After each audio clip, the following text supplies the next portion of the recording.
మీరు ఎప్పుడైనా ఆలోచించారా? ఆలోచనలు ఆగిపోయిన తర్వాత నేను ఎవరు? It's a very very important question and self realized question. ఆలోచనలను ఆగిపోయిన తరువాత నేను ఎవరు? రైట్. ఆలోచించండి.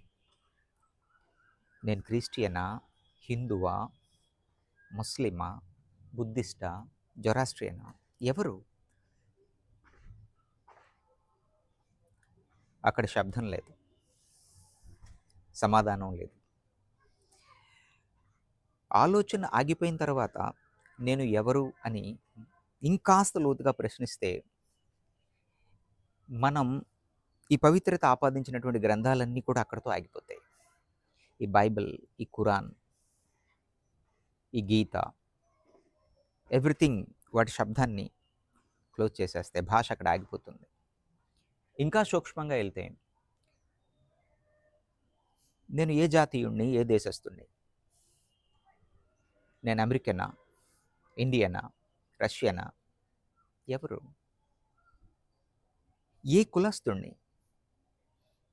సో ఆలోచన ఎప్పుడైతే ఆగిపోతుందో అక్కడ మిగిలేది శూన్యం.